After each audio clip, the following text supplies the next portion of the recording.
So I work at Imperial College, where I'm in London, where I'm a professor of evolutionary developmental biology. How's that? That's good, that's good. Yeah. What brings you here? Sci-fi. So, goodness knows why, but I was one of the lucky, the gifted, to be invited by Raleigh and Google and Nature to come to this rather strange and wonderful place and speak to all these people. Tell me about the session that you gave earlier this afternoon. It had something to do with music. How does music relate to evolutionary biology? Well, music is an evolutionary problem. Most people don't appreciate that, but there's a few of us who increasingly think that it is. And in two ways. There's, first of all, the question of why do humans make music and most animals don't, or is that indeed true? And tied to that, the question of where does the human music-making instinct come from, because clearly we have it, and how is it related to language, and what is the cognitive basis for them both. So that's one part of it. And in the session that we saw this morning, a guy called Ani Patel, very bright, spoke about that and finished off his session with a clip of a dancing cockatoo, which was delightful. The dancing cockatoo was dancing to the Backstreet Boys. It was all good, but my presentation, which came after that, was naturally rather subdued and, frankly, a bit lame by comparison, because what I was talking about was the other kind of evolution that music has, namely cultural evolution. You talked about something called Cantometrics. There was an American ethnomusicologist called Alan Lomax, who was, he died a few years ago, one of the great treasures of American cultural life, insofar that he and his father before him, from the 1920s, 30s through to the 60s, went around the South and recovered and recorded much of what is important in American indigenous music, by which I mean the blues and so forth in the South, and immortalized that music and revived it. Lomax Jr., Alan, was a little bit unusual for a folk music collector, insofar that he also had a fine analytical mind. And he had a few theories about what shapes folk music, which he chose to test using a system of his own devising called Cantometrics. And Cantometrics was, in effect, a way of measuring the properties of songs, how they are sung, more than the melodies, but rather the performance melodies, whether the performance qualities, whether people are singing with an open voice or whether they're singing nasally, or whether they're singing in rhythm, and if so, are they singing collectively, and so on and so forth. And he collected about 5,000 songs from around the world, traditional songs, and scored them in the system and attempted to detect the major patterns in them. A few years ago, I heard about this data set, and to me, as an evolutionary biologist, it was obvious what should be done with it. One should use it to try to recover the history of human song. And so that's what we've been doing. Cantometrics, it's the quantitative study of music. Tell me some of the data points that you get when you analyze a song cantometrically. So when you analyze a song cantometrically, the sort of thing that you're studying is not so much the melody of the song, but rather how it is sung, what is technically known in the trade as performance style. So what you're interested in is, are the songs, what is the kind of vocal attack? Are the songs being sung with an open mouth, or are they being sung with a closed mouth in a very compressed tone? Are they being sung nasally? Is there a lot of glissando, or rather does the song progress in sort of a stepwise fashion, and so on? These are the kinds of things that can be easily measured in a song, and it turns out that they're the things that discriminate songs from different parts of the world very easily, and that could possibly tell us about their evolution. could you say that the cantometric data from a culture's music is similar to a population's DNA? Is that your take? Yeah. So the thing about a song is that in its most abstract form it can be thought of as a string of information, rather like a sentence, a word, or like DNA. And what it all has in common with words, or a sentence, or DNA, is that music is passed from one individual to another. Of course, music can be transmitted laterally. I can give it to you even though you're not my child, but DNA can only be transmitted vertically from parent to child. But that's just a detail. The point is that it's transmitted from one person to another, and like all things that are transmitted from one person to another, it's transmitted imperfectly. And the result of that is that you get what Darwin called a modification by descent process, in which, over time, music changes. And if it changes, like DNA and like languages, you can see the result in the songs that we have today. And like DNA and like language, you can, in principle, reconstruct the history of song, but if you're prepared to make certain assumptions about what that evolutionary process looked like. And what we aimed to do initially, this proved to be a little bit difficult, is to reconstruct what the earlier songs that humans actually sung, what they actually sounded like. So, okay, so given songs from two cultures, could you do the math just like we do in genetics and say these two cultures have songs which are derived from songs from another culture, or do we not have the historical record? So in principle, you should be able to take any two songs from a given culture, do the math, and reconstruct the ancestral condition. In practice, that turns out to be quite difficult, and it's for a very straightforward reason. The math that evolutionary biologists depend upon to reconstruct their evolutionary trees assumes that, in fact, you have an evolutionary tree, that evolution happens by one entity dividing into two, dividing into three, and so on and so on and so on. Linguists assume the same thing, that languages do that too. They don't really, but it's an assumption they're prepared to make. It's pretty clear, however, when you look at music, that that assumption doesn't hold. The reason is that music gets mixed up. Songs recombine and they mutate at a relatively high rate. At least they certainly recombine such that they obscure that pattern of descent. So you can't just apply the math that evolutionary biologists have developed to reconstruct song history. You've got to develop some math of your own. And we've done that. And we've been recovering what we think are some deep historical signals out of the world song. So tell me how you do that. To tell you what media do you use? Do you use software? Is it stored in a database? I mean, tell us about the research that's going on.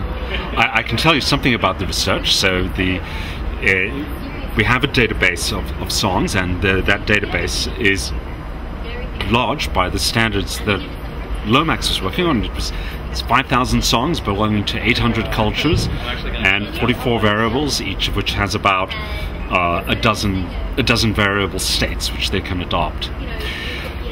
Small beer these days, big in 1965 when it was originally developed. And what we've developed, because just of the particular form that the data have, it's a combination of ordinal and numerical data, is a particular kind of clustering algorithm. And it's a kind of k-means clustering algorithm. It's not rocket science by any means, but it happens to be well suited to these data. And what we've been doing is asking, if you give the data set to the clustering algorithm, what's the best way of dividing up that world of songs? First of all, how many clusters is best? And secondly, what are those clusters? And I guess thirdly, once you've got those clusters, what do they mean?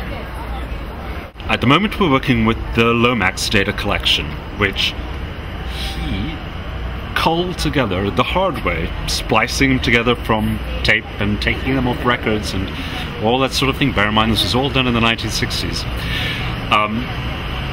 which was overwhelmingly from what we can call the ethnomusicological record. That is to say, the vast sum of ethnomusicologists who have gone out since the invention of the gramophone into disparate parts of the world and brought back the songs and stuffed them in their own databases or in libraries and music collections of one sort or another, or published them. The Smithsonian, for example, has a very big collection. Lomax himself did an awful lot of collection, and a lot of the best and most wonderful parts of the database are things that he collected, songs that he collected in various parts of the world. And that's the raw data which form the basis of the database that he developed. Lomax worked very, very hard for many years, in fact, even up to his death in the 90s, on adding songs to his collection. And but the fact of the matter is that even though he managed to get 5,000 traditional songs, which he thought were traditional, it's now very small beer compared to the number of songs that are available. These days, every undergraduate has 5,000 songs in his iPod.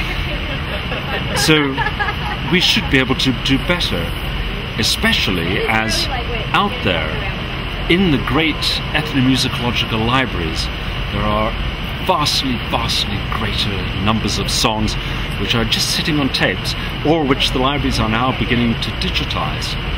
So what we want to do is we want to analyze a much larger set of songs. In fact, we're thinking of trying to get 100,000 songs, it's just an arbitrary number, from all the cultures around the world, and begin to analyze them using new digital tools to bring about a new kind of cantometrics, in effect, a revived neo-cantometrics that doesn't depend on actually listening to the songs the hard way as Alan Lomax did.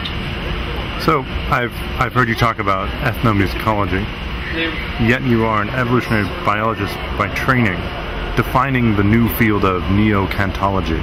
Have you received any pushback from people who do ethnomusicology, from people who do anthropology, from people who do linguistics? Has anyone ever said, this is not the purview of an evolutionary biologist? Well, nobody has said to me, this is not the purview of an evolutionary biologist. People have been quite polite as far as that's concerned. It must be said, however, that ethnomusicologists, although generous and polite, have for the most part been skeptical. They were skeptical towards Alan Lomax when he presented his work back in the 1960s, which is indeed why it had very much fallen into oblivion, or at least into neglect, until we approached the Lomax Foundation and began the work to revive and dig out this data and clean it up and begin to reanalyze it. The reason that it had had become neglected was, I think, very much a cultural one. Ethnomusicology is basically a branch of the humanities. They don't do numbers, they don't do statistics, and Lomax did. And he invented his statistics on the fly back then in the 1960s and put them into a computer which is as big as a house at Columbia University, and they just couldn't deal with the results. They just weren't intellectually equipped to deal with them. Whereas we, as evolutionary biologists, found it entirely a natural way to deal with complex data sets and analyze them historically. I think the ethnomusicologists that I've spoken to recognize that music is that their belief that music must be studied entirely in humanistic terms, in terms of its meaning, in terms of identity and politics and individual performance, that those days must be numbered, or at least that a revival of the science of music is necessary. They're suspicious, but fascinated too. teeth evolved so that we could chew. Music evolved so that we could... Yeah, it's a very good question. So what is music? So... No, I think it's an awful question. No, it's actually a very good question, Okay. but I mean, it was only one that Ani Patel addresses better than I, but not that he has an answer any better than I don't think. The first question, the first distinction to be made is, well, to answer the question of why did music evolve, the first thing you have to ask is, does it serve a purpose, or is it, as Steve Pinker so charmingly called it, auditory cheesecake, a byproduct of the language instinct? To my mind, something that is so ubiquitous and important, it's very difficult to deny it, at least at an intuitive level, that it serves a function. And let's bear in mind that some sort of music-making ability has evolved repeatedly throughout the animal kingdom. Different, to be sure, there are qualitative differences, but yet, in some sense, it is indeed, what whales and birds do, that is indeed some sort of music-making ability. So it's perfectly reasonable to suppose that it does something for us. What? Well, guesses that it's a form of communication, a form of social bonding that hits neurons, hits parts of our nervous systems that straightforward verbal communication does not. Why it should do so, why it should be so powerful, is less clear. My guess is that it in fact has something to do with sexual selection. This is not an original suggestion of mine, but that's actually driving a lot of it. It has that same slightly ridiculous and extravagant quality about it that a peacock's tail does. So you're saying that great singers just reproduced more? Well, that's certainly been the suggestion, and there are some statistics on the philoprogenitiveness of rock singers and jazz singers to back it up. We won't take this interview then? Yeah, I don't think so. So, you talked about your system as being able to cluster music. Could you talk about what clusters have you identified? Are you identifying genres, or are you identifying types of music? So we identify clusters, and the clusters are based entirely upon the properties of the songs themselves. They contain no additional information in them, no cultural information, no geographic information. So they could be anything. The clusters could in principle be happy songs versus sad songs, or working songs versus wedding songs, for example. The most obvious guess, however, because after all we are dealing with 5,000 songs from around the world, is that these songs, these clusters, are geographic in origin. People in different parts of the world sing differently. So we've mapped those clusters, and perhaps surprisingly or unsurprisingly, as you look at it, we find that there's a big geographic signal. In other words, individual clusters do pop up dominantly in one part of the world or another. Not entirely, because there's a lot of variation in human song, and so an individual cluster may pop up in many different parts of the world, but you can look overwhelmingly that Africa's one color, and America's another, and Northeast Europe's another, and so on and so forth. And the question is, why is this? And the surprising answer is, to us, is that if you look at the distribution of those clusters, the most parsimonious explanation for why they are the way they are, and why they are where they are, is that they can be explained by very ancient migration patterns in humans. I'll give you an example. One of our strongest clusters identifies people who songs sung by the Selknam of Patagonia, right at the tip of South America, and they're really similar to the songs sung by the Inuit of the Arctic, right at the top of North America, and those are in turn very similar to songs sung by the Ainu of Japan and a lot of other people up in the Siberian Peninsula. The songs aren't much to listen to. It's basically the chaps sitting on rocks groaning to themselves for the most part. Could you give me? Could I give you some sort of? Could you sing a song, by chance? What does it sound like if I'm in? A Selknam man. He's sitting on a rock. He's not happy, and he rocks back and forth, and he goes.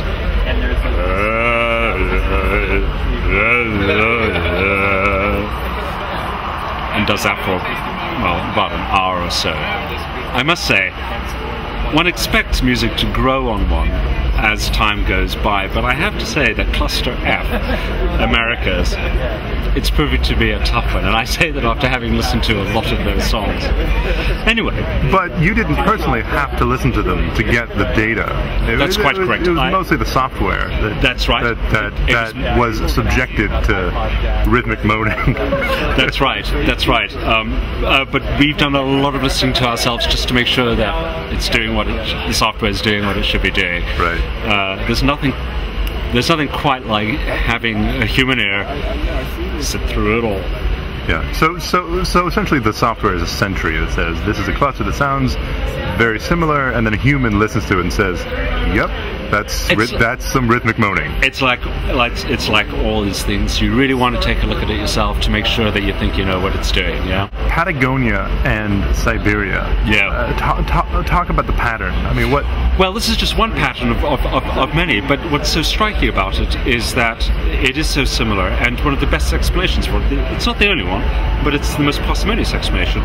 Is that what we're looking at here is the cultural after effects of, or the cultural legacy, if you will, of the original peopling of the Americas by people from Siberia at around 13,000 years ago. So if you buy that, and I can't go into all the evidence for suggesting why that it's true, it's just that when we listen to songs from people around the world, we're listening to song styles that are incredibly ancient, that may be tens of thousands of years old,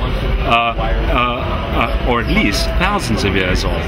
Another example, if you go to the Congo, you listen to the Biaka Pygmy, and then you go to the San Bushmen of the Kalahari, people who live, well, many thousands of miles apart from each other in very different environments, and yet sing strikingly similar songs. Why? They could have, I suppose, evolved these song styles independently and convergently upon each other. But actually, probably a much better explanation is that they are the relic of a song style that was once widespread in Africa prior to the invasion of the Bantu-speaking peoples who swept down Africa around 2,000 years ago and obliterated everybody in their path except for a handful of people in the Congo and in the Kalahari. And all that's entirely consistent with the archaeological and genetic evidence. So one of the exciting things we're discovering is that it looks as though music and the way people sing is very conserved, and that's a bit surprising because we tend to think of music as we're so used to living in a high-speed musical environment in which the top 10 changes all the time and our styles change all the time. But in fact, it looks as if music's really conservative. In fact, it looks as if it has a historical signal that may be older than languages. You can see historical depths in music that you can't see in languages, but that you can see in genes. At least that's what we think we're finding. It's difficult to imagine music remaining static over 13,000 years. It is. Music is in a hyper-evolutionary sort of state. Could you talk about, is there anything similar in evolutionary biology? Yes, I think so. So we know very little about how music is evolving, or shall I put it this way? We know enormous amounts about it because we all have iPods and we're all listening to music all the time, consuming it and changing and seeing how it changes. And yet we know remarkably little about it in a quantitative way. And in principle, there's no reason we shouldn't. We should be able to quantify the properties of music and do it much better than Lomax could have done with Cantometrics, but just use digital analysis machines in order to see exactly how music's changing right now in front of our eyes. I think it's almost certainly the case that music is evolving relatively fast, much faster than it did in the past. And I think the reasons for that are relatively straightforward and emerge from evolutionary theory. If you ask, where do you find conservation in populations as opposed to rapid evolution? The answer must be that in rapid evolution tends to occur in big populations where there's a high probability of change and in which new innovations can spread rapidly through the population. Historically, the reason why songs have not changed that much is almost certainly because of small population sizes. People have lived in in relatively isolated populations, and I'm speaking of populations now in a cultural sense. And so the rate of evolution has been relatively slow, and we've actually forgotten just how conservative that is. So are you saying that in a world without flight and interstate highways, we might actually still see, a 13,000-year-old rhythmic moaning? Yeah, I think that's absolutely right. And of course, we see the rate of musical evolution speeding up now, in large part because of a lot of what we see is in effect recombination, to use population genetics jargon. That is to say, mixing up. A lot of musical evolution is taking a musical element from one culture and mixing it up with a cultural element from another and making a de novo thing. And that is, of course, the consequence of big networks, big populations, rapid movement, all of which will speed up evolution. And that historically hasn't been the case. And so there's been a huge shift. Of course, when I say all this, it's assertion, because as I say, we don't really have much data. The study of music as a cultural artifact has really just begun to be a science, and it was Lomax's brilliance, I think, to have perceived that it could be a science. And we have been very slow in following up that insight and pursuing his legacy. Are you worried about licensing issues when it comes to studying music? It seems like one of the flashpoints for copyright disputes and who has the right to copy what. If the idea is that all scientific data should be open, if your scientific data is covered by a copyright from 1958, how do you manage that? This is a problem that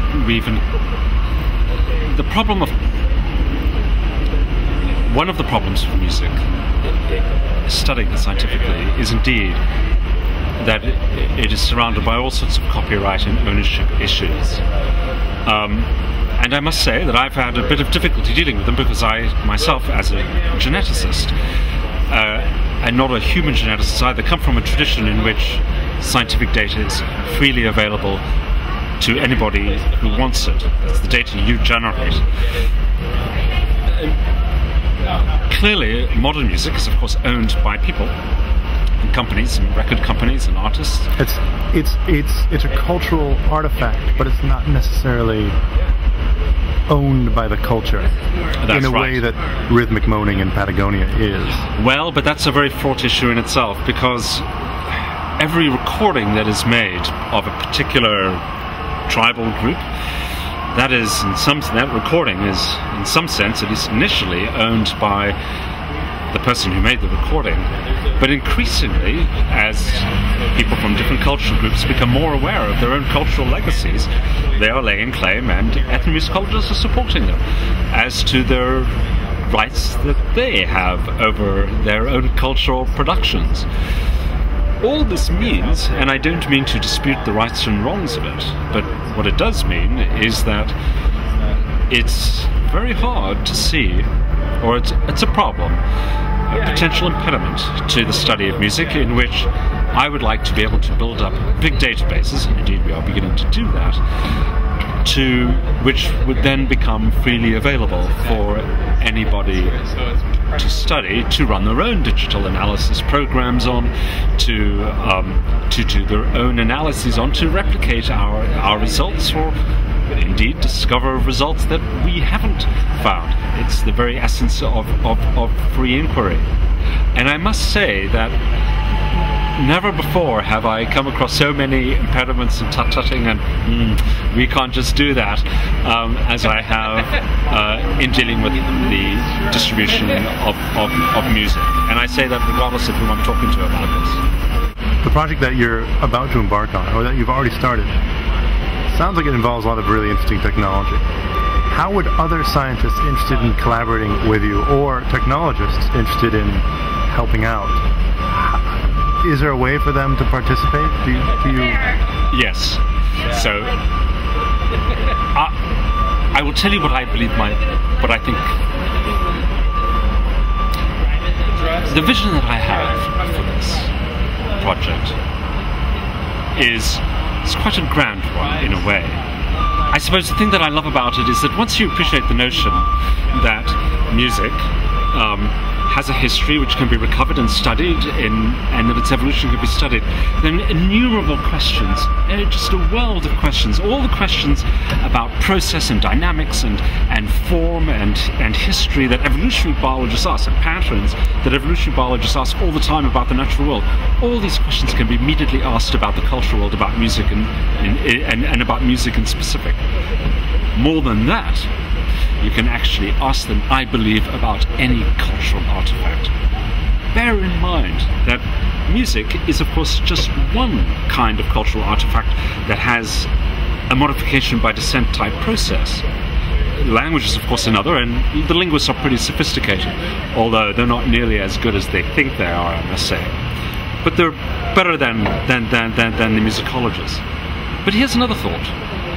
What about images? So everywhere we go in the world, people make sculpture, they make patterns, and those images contain information and that information has come down to those cultures by a descent type process. Imagine reconstructing in a proper scientific way the history of the representation of the human face, for example, because practically every culture represents the human face, and it's utterly distinctive. You just have to look at 50 African masks, for example.